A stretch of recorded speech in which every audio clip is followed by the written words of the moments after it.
तनख्वाह भी जो इनको 1500 रुपया मिलता है उसको भी 10 गुना बढ़ाना चाहिए। इनको भी कम से कम 25 से 30 हज़ार रुपया इनको भी मिलना चाहिए। इन लोगों ने कोरोना के काल में सबसे ज़्यादा मेहनत किया। आज भी 12 बजे रात को भी कोई टेलीफोन गांव में करता है, किसी के घर प्रसव पीड़ा है, कोई दिक्कत हो गई तो सबसे पहले अगर कोई जाता है उनके घर पूछने तो यही आशा बहुएं जाती हैं। और आज इनके साथ अन्याय हो रहा है, आज इनके साथ अत्याचार हो रहा है, तो निश्चित तौर पर इनकी लड़ाई समाजवादी पार्टी लड़ने के लिए आज खड़ी है। स्मार्टफोन में देखिए क्या कहा जाए, हमारे ऊपर के जो अधिकारी हैं वो चाहे ब्लॉक स्तर के हो चाहे जिले स्तर के हो, वो हम लोग को दबाने का काम करते हैं। जबकि स्मार्टफोन जिले पर आ गया था, 14 ब्लॉक में सारे संगिनी को वो स्मार्टफोन देना था, क्योंकि स्मार्टफोन हम लोग को इसलिए मिल रहा था कि उसी स्मार्टफोन से हम लोग अपनी जो भी कार्य करते हैं उसी से रिपोर्टिंग करना होता है। तो हम लोग को कागज़ में तो दिखा के दिया गया है कि सारे स्मार्टफोन 14 ब्लॉक में बट गया है, लेकिन हम लोग को स्मार्टफोन मिला ही।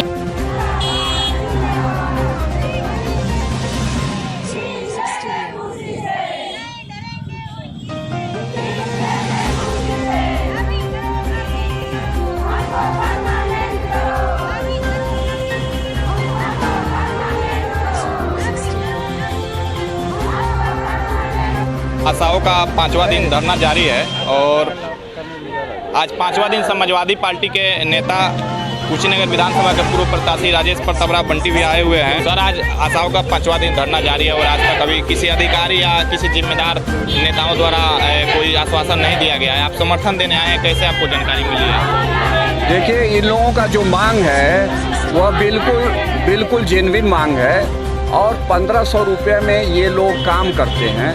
1500 रुपया आज के इस महंगाई के युग में क्या है आप बताइए। 1500 रुपये में आप कड़ुआ तेल खरीदने जाइए, 200 रुपया कड़ुआ तेल में 1 लीटर चला जाएगा। 1 लीटर कड़ुआ तेल में किसी के भी परिवार से पूछ लीजिए 15 दिन से अधिक नहीं चलेगा, 10 दिन नहीं चलेगा। तो पूरा 1500 रुपया इन लोगों का कड़ुआ तेल खरीदने में चला जाएगा।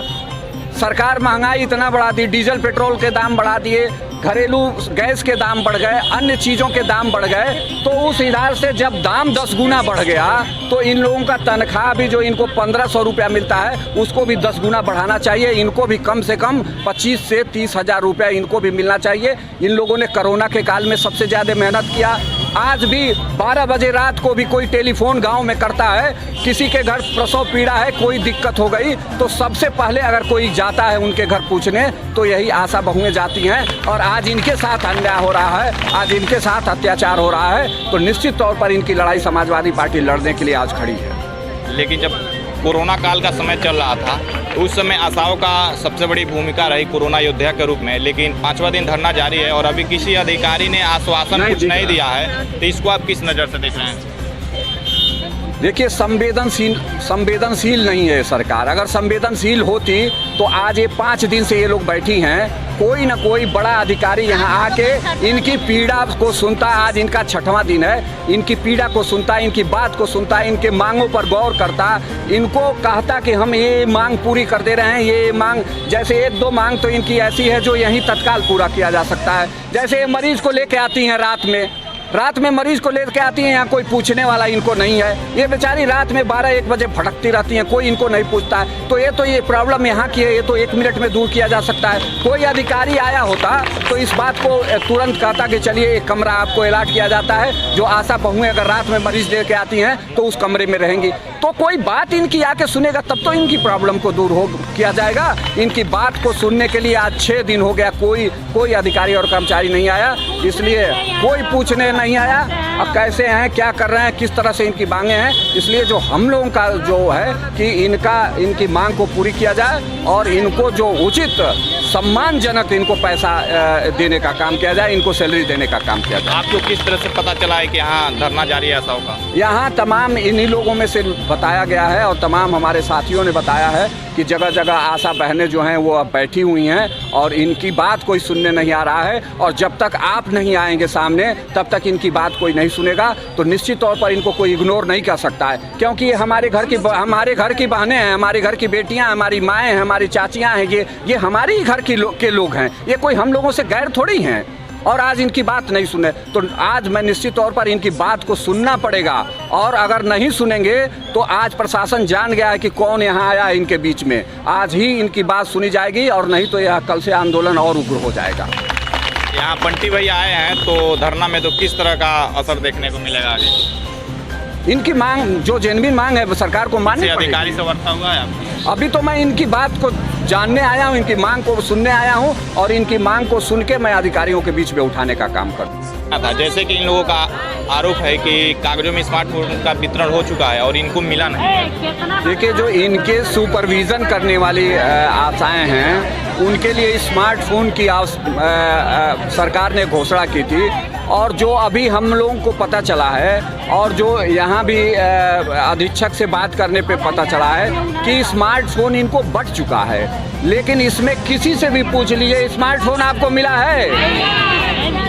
कागज में ये सरकार स्मार्टफोन बांट चुकी है और किसी भी संगनी को स्मार्टफोन नहीं मिला है।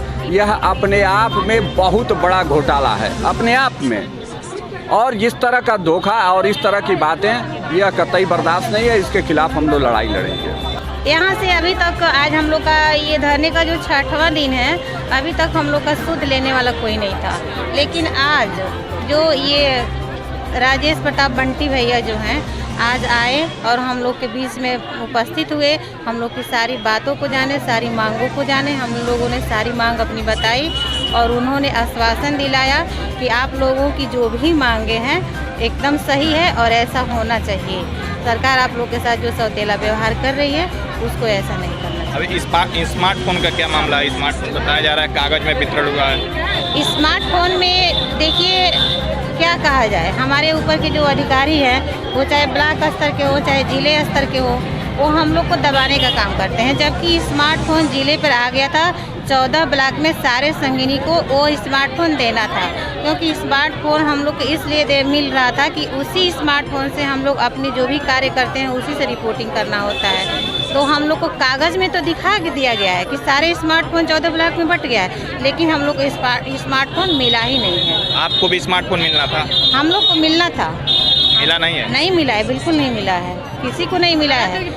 14 आगे ये धरना जारी रहेगा क्या? भी नहीं, 30 तारीख तक ये धरना हम लोग को जारी रहेगा। 30 तारीख तक अगर सरकार की तरफ से कोई सूचना, कोई मैसेज, कोई खुशखबरी नहीं आती है तो हम लोग रोड पे उतरने के लिए बाध्य हो जाएंगे। अगर रोड पे हम उतरते हैं और उस समय हम लोग के साथ कुछ भी गलत होता है तो ये सारी जिम्मेदारी स्वास्थ्य विभाग और सरकार की।